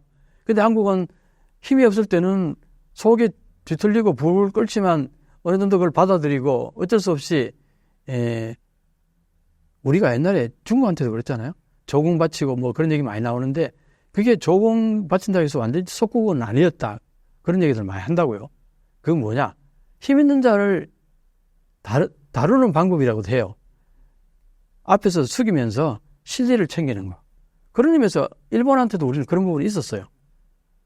우리가 얻기 위해서 뭐 일본이 갑질하면은 뭐 그냥 못 이긴 척하고 그냥 받아들이기도 하고 뭐 억울하면 출시하라 이런 얘기 있듯이 우리 나중에 힘 키워서 보자 뭐 그런 생각했던 사람도 있을 거고 어쨌든 그렇게 해와서 지금까지 왔는데 이게 지금 이제 한국이 일본을 능가하려고 하는 이 시점이 온 거예요. 이 힘이 안 오면서 질서가 무너진 거예요. 갑을 관계가 명확하지가 않아. 누가 갑이고 누가 어린지가. 여기에서 엄청나게 그 갈등이 발생하는 거예요. 일본은 옛날에는 얘가 을로서 을의 형태를 보이다가 왜 지가 갑인 듯이 행동하니까 이게 도저히 받아들일 수가 없어요. 그런데 한국은 어떠냐? 이제 너한테 할 소리를 할 만큼 우리도 이제 만만치 않다. 그 얘기는 많이 해요. 일본 학자들도. 한국이 옛날 같지가 않다. 그래서 지금 갈등이 심하다. 그래서 지금 이제 대등해졌다. 옛날에는 수직적이었으면 지금 대등해졌기 때문에 이런 갈등이 심하다. 자, 그런데 이게 하나둘씩 지금 역전되기 시작하고 있어요. 그래서 내 얘기는 이게 역전이 되면은 한일 간의 갑을 관계가 명해지면 한국이 갑이고 일본이 을이 되는 순간 비교적 평화로워진다는 얘기예요. 지금보다는. 왜? 일본이 가해자이면서 갑질을 하는 경우는 이 한국의 입장에서는 받아들이기 어려운데 속에 늘 갈등 요소가 상존하고 있는데 이 가해자가 갑의 위치에 오고 피해자가 갑의 위치에 오고 가해자가 을의 위치에 가게 되면 이 정상적으로 관계가 형성된다는 얘기죠. 그래서 그때는 우리가 이제 좀 관대해지는 마음을 가질 수도 있고 뭐 이렇게 되면은 그때는 어떤 현상이 벌어지냐면은 역사 문제 같은 것을 한국이 주장하는 것들은 웬간하면 하이 와까리마시다 하고 받아들일 가능성이 상당히 높다는 거예요. 이게요, 지금 현재 일본의 젊은 세대를 보면 확실히 알 수 있어요. 일본의 젊은 세대가 한국한테 뭐라는지 알아요? 한국에 와보고 한국의 여러 가지 뛰어난 것들을 보고 예? 옛날에 일본이 이렇게 훌륭한 한국을 식민지 경영했단 말이야? 믿을 수가 없어. 이런다는 거예요. 일본의 젊은이들이. 그게 상상이 안 된다는 거예요. 어떻게 일본이 지금 이런 형편없는 일본이 저렇게 훌륭한 한국을 식민지를 경영할 수 있었냐 이게 그렇게 얘기한다는 거예요. 일본 젊은이들이. 이게 뭘 말하느냐. 세월이 가서 지금 9세대는 전혀 안 그런데 이 세대들이 물러나고 지금 현재 젊은 세대가 중추 세력이 됐을 때 이 사람들은 한국을 자기들보다 훨씬 스마트하고 멋지고 능력이 있는 국가로 보는 순간 한국이 역사 문제에 대해서 이렇게 얘기하면 그런 일이 있었냐고 지들이 공부해가지고 와카리마시다 받아들이게 되니 스미마셍 되시다 충분히 그럴 가능성이 있다는 거예요. 그렇게 되면 어떻게 돼요? 한국의 입장에서는 잘못했다고 사과하는 순간 그래 용서해 누구로 떨어진다고요. 그런 의미에서 내가 얘기하는 게 한일역전이 되면은 이 소위 말해 이 동북아가 상당히 평화로워진다 얘기예요. 굉장히 심한 얘기 아닙니까? 단순히 한일역전 우리가 일본보다 좀 더 나아졌다 뭐 그래서 만세 뭐 좋다 그런 차원의 얘기 아니에요. 굉장히 지금 한일 관계에서 특히 동북아에 있어서 이 국제 질서에서 가지고 순리로 돌아가는 그런 측면에서 한일역전이 이루어질 경우에 여기에 평화가 올 수 있다. 그런 맥락에서. 그래서 지금 현재 한일 간의 역사 문제 이런 것들이 지금 해결하려고 해 해결 안 된다 이거예요. 이 갈등만 나오지 해결 안 된다. 이 일본의 기성세대는 죽어도 깨나도 못 받으래요. 왜 그런지 아세요? 이 사람들 아직도 자기들이 명백히 가보를 인식하는 거예요. 한국을 아직도 얼로 보는 거예요. 근데 젊은 세대들은 그렇게 안 보죠. 왜 그러냐? 기성세대들은 세상 돌아가는 거 잘 감지를 못하는 거죠. 그러니까 한마디로 갈라파고스화 된다는 얘기. 그래서 나온 거예요. 세상 물정을 잘 모르는 거예요. 자기 세계에 갇혀가지고. 그리고 자기들이 옛날에 젊었을 때 저펜에서 넘버원이었잖아요. 거기에서 아직도 못 벗어나는 거죠. 이런 얘기도 있어요. 일본의 80대 된 어떤 노파께서 이제 파견 나온 우리 한국 기자분한테 서울에 가면 칼라 텔레비가 있냐고. 그게 2019년도 얘기예요. 나는 그때 그 얘기 듣고 내가 참 귀를 의심했습니다만 그게 일본의 기성세대, 특히 60, 70대, 80대, 특히 80대는 많은 사람들이 그럴 거예요. 한국에 와본 적이 없는 사람들이 대부분이라고 보면 됩니다. 한국이 지금 발전상을 전혀 몰라요. 그러니까 서울에 칼라 텔레비가 있느냐 이렇게 묻는다는 거죠. 그게 일본의, 그게 기성세대. 근데 젊은 세대는 어때요? SNS를 통해서든 지금 전 세계 이 뭐 정보가 바로 그날 오는 이런 세대잖아요. 거기에서 성장한 젊은 세대들은 한국이 얼마나 발전되어 있으며 힙합이라든가 드라마라든가 영화라든가 엄청나게 일본보다도 앞서가고 있는 이런 문화, 그 다음 K-뷰티, K-푸드도 요즘 엄청나게 유명해요. 많은 부분에서 한국이 일본보다 훨씬 더 멋진 나라, 이렇게 인식하고 있단 말이에요. 그러니까 이 세대가 중추가 됐을 때 한일 관계는 상당히 평온해질 거라고 나는 봅니다. 그런 의미에서 내가 한일 역전이라는 단어를 쓴 거예요. 굉장히 그것도 2021년도 연초에. 한국이 어떻게 일본을 역전하는 상황이 만들어진 걸까요? 한일 관계가 어떻게 이렇게 역전 현상까지 올 정도로 이렇게 변화가 생겼느냐. 두 가지 요인이 있다고요. 하나는 한국이 발전한 거, 하나는 일본이 발전을 못하고 주저앉아 있었다는 거. 이 두 가지가 극적으로 지금 현상을 일으켜야 하는 거예요. 역사 속에 일본같이 저편에서 넘버원 소리 들었던 게 79년도 하버드 대학의 에즈라 보겔 교수가 쓰는 책이 제목이 저편에서 넘버원이에요. 79년도. 그랬던 나라가 89년도에 버블이 꺼지자 그 뒤로부터 지금까지 제자리에 멈춰 있는 거예요. 오히려 뒤로 약간 뒷걸음질 친 부분이 있다고 할 정도로. 이런 나라가 없어요, 역사 속에. 그 다음에 한국은 늘 얘기하잖아요. 식민지 당하고 해방되어가지고 얼마 안 있다가 민족 상전 6.25 대전쟁을 치렀단 말이에요. 그러니까 한마디로 지도를 보면은 부산, 대구 요 지역만 이렇게 남고 나머지는 전부 초토화됐다고요. 공섭이나 뭐 이런 것들은 초토화됐잖아요. 그 전 한마디로 한국 전역이 초토화된 전쟁이 끝났을 점에 거기에서 지금까지 이렇게 발전해가지고 그때 원조를 받던 나라가 지금은 세계 원조해주는 나라로 바뀐 선진국가 한국, 역사 속에 한국밖에 없어요. 그러니까 한국이 극적이고 일본이 극적인 거예요. 그래서 이 부분을 조합해서 놓고 보면은 한일 역전이라는 이 상황이 발생한 거죠. 되게 역사 속에서 이런 케이스는 아마 찾아보기 정말 어려울 겁니다. 그래서 내가 이제 이런 부분을 이걸 잘 캐치를 해가지고 한일 역전이라는 책을 썼는데, 이런 큰 변화를 잘 못 느끼는 사람은 일본의 옛날에 그 찬란했던 그게 그 후광이 너무 강했기 때문에 거기에서 멈춰 있는 사람들이 되게 많아요. 그래서 내가 이런 얘기하고 일본이 요즘 여러 가지로 어려운 부정적인 요소를 얘기하면은 반드시 나오는 얘기가 한국은 더 심하다. 한국은 일본보다 더 빨리 망할 거다. 이런 얘기 하는 사람들은요, 진짜 무식한 사람들이에요.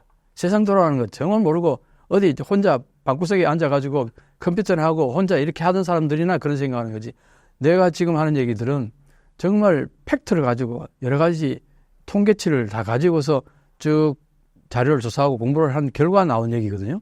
실제로 그게 세계적인 인식도 그렇고, 그런 것을 이제 내가 이렇게 이제 얘기를 계속 하는 이유는 뭐냐니까 되게 심한 뜻이 있어요. 현재 이런 모습인데 왜 일본 앞에만 가면은 작아지는가? 아직도. 그러지 말아야 이거예요, 내 얘기는.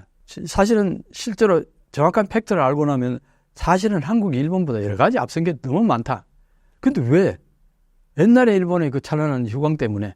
그래서 내가 이걸 이렇게 얘기한 적이 있어요. 죽은 제갈공명이 산 사마중다를 쫓는다. 이거 들어본 적 있어요? 이 내용을 아는 사람들은 내가 왜 이런 얘기하는지 금방 이해할 거예요. 일본을 바라보면서 제갈공명하고 사마중달은 1급 전술가였는데 사마중달은 항상 그 제갈공명한테 당하지를 못했어요. 사마중달도 엄청나게 뛰어난 전략가였음에도 불구하고 제갈공명이 너무나 뛰어났기 때문에. 그런데 어쨌든 내가 일본이 제갈공명이라는 뜻이 아니라 그렇게 이제 차이가 나는 그런 상황에서 본다면은 제갈공명이 죽으면서 이제 유언을 남겨요. 내가 죽었다는 사실을 알게 되면 반드시 사마중달이 쳐들어올 것이다. 그때에 요렇게 진지 포진을 하게 되면은 사마중달이 내가 아직 죽은 줄 모르고 오다가 다시 달아날 거다. 이렇게 진지를 구축하라 하고 죽었어요. 실제로 그렇게 했는데 사마중달이 분명히 제갈공명이 죽었다는 얘기 듣고 들어왔어요. 정복하러 들어왔는데 진지 구축하는 거 보니까 저 저 정도의 진치구축은 제갈공명이 아니고서는 도저히 할 수 없는 포진이라는 걸 보고서는 이게 계략이구나. 자기가 제갈공명이 죽었다고 하고 소문을 내고 자기를 유인해가지고 자기를 격파하려고 쓴 술책이다. 이렇게 짚고 후퇴해버려요. 그때 쳐들어갔으면 정복할 수 있는데 내 얘기는 그 얘기인 거예요. 이미 제갈공명이 죽었다 이거예요. 지금 일본은 과거의 일본이 아니라는 거예요. 그런데 왜 그 앞에 가면 다시 또 움찔움찔하면서 뒤로 물러서려고 가냐 이거예요. 한국이. 그럴 필요가 전혀 없다는 거예요. 그래서 내가 반도체에 대해서도 일본이 그게 지금 뭐 엄청나게 지금 일어서려고 그러고 미국도 도와주는 것 같고 이러다가 정말 앞으로 반도체에도 우리가 일본한테 또 추월당하는 거 아니냐? 그런 우려들을 하게 되면은 사실 사람이 우려하고 쫄게 되면은 몸이 굳어지잖아요. 제대로 대응을 못하게 돼요. 그래서 쫄지 말아야 되겠어요.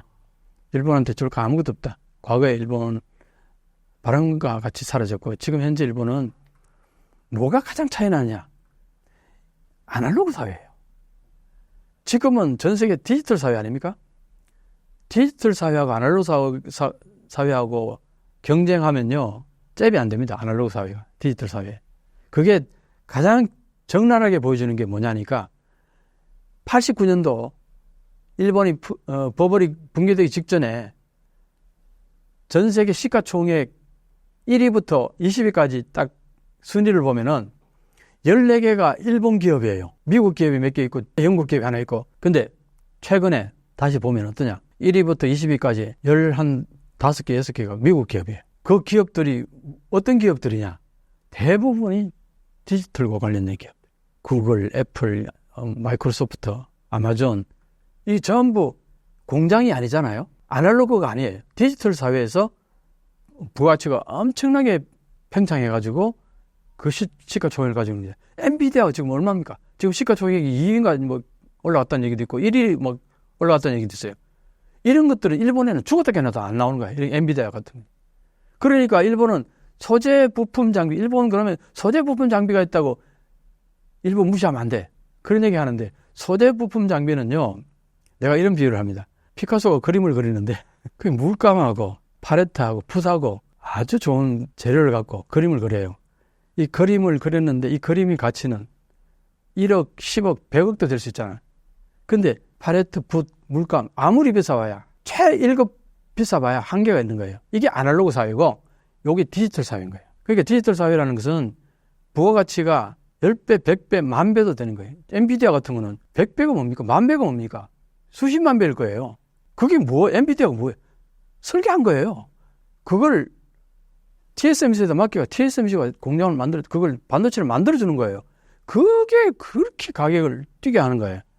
미국이 저렇게 강한 게 저게 디지털 사회가 소위 말해서 아마존, 가팜이라고 그러잖아요. 가팜. 우리가 애플, 마이크로소프트, 페이스북 쫙 넣는 그게 시가총액 위 부분을 전부 다 차지해버리는 거예요. 이게 디지털 사회니까 가능하다는 거예요. 그게 아주 극명하게 보여주는 거예요. 이 아날로그 사회와 디지털 사회의 차이를. 그런데 한국 사회는 디지털 사회란 말이에요. 미국 가치는 못 되더라도 이 디지털에서 그럴 가능성이 항상 존재하는 거예요. 부가가치가 1,000배, 10,000배로 올라갈 수 있는 그런 것들이 항상 우리에도 있다는 거예요. 우리가 그 가장 가까운 게 라인 같은 거 아닙니까? 그 다음에 카카오톡이고, 그 다음에 또 뭡니까? 제일 지금 만화, 웹툰. 웹툰이 옛날에는 일본의 그 망가를 한국이 아예 비교도 못 했는데, 지금 웹툰이 그게 디지털 사회 아닙니까? 웹툰이 들어가서 일본의 망가 사회를 하나씩 밀어내고 있어요. 이게 압도적으로 차이나는 모습을 극명하게 보여주는 부분, 이 부분이 아날로그 사회죠, 디지털 사회에. 그래서 한국이 일본보다 훨씬 더 강하다. 그런데 일본이 아날로그 사회를 이걸 디지털 사회로 쉽게 바꿀 수 있느냐? 상당히 어려워요. 왜 그런지 아세요? 지금 현재 일본의 지자체가 1,741개가 있는데 이 1,741개 지자체의 공문 양식이 다 달라요. 우리는 예를 들어서 가족관계증명서, 주민등록번, 초본 전국이 똑같죠. 그리고 내 컴퓨터에서도 이 출력기, 인쇄기가 있으면 바로 출력할 수 있잖아요. 어디서나. 근데 일본은 내가 가족관계 증명서라든가 아니면 뭐 주민등록 초본이나 이런 거 떼려면은 내 본적지로 가야 돼. 내가 살 집에 가야 돼. 예를 들어서 내가 홋카이도 대학 나왔잖아요. 그러다가 졸업하고 나서 이제 졸업 증명서, 성적 증명서 한 10통씩 떼가지고 도쿄에 와가지고 회사에 원서를 썼는데 하다 보니까 한 4-5군데 더 넣고 싶은 데가 있었어요. 넣으려면은 홋카이도에 가야 돼. 아니면은 부모님한테 붙여달라 그랬어요. 그러면 그 우편하는데 며칠 걸리잖아요. 근데 만약에 지원 마감일이 하루 남았다든가 이틀 남으면 어떡합니까? 그게 우편 올 때까지 기다리면 이미 끝나버리잖아요. 이게 이제 일본의 현실이에요. 그게 말이 됩니까? 한국에서는 이런 얘기하면 그래요. 진짜 일본이 그렇단 말이야 그래요.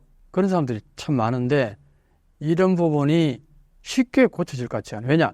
지자체를 통합해가지고 어떤 하나의 양식으로 만들려면 강한 리더십 가지고 밀어붙여야 되잖아요. 그럼 어느 걸 표준으로 삼아서 할 거냐? 서로 자기 걸 표준하고 싶어 하겠죠. 그걸 통제할 수 있는 강력한 힘이 있어야 되는데 그러기 위해서 디지털청을 만들었어요. 지난번에 스가 총리 때 그때 총리가 힘이 굉장히 강했기 때문에 특히 아베 총리 8년 반 동안 관방장관을 했기 때문에 관방장관은 공무원 컨트롤하는 그 직책이에요.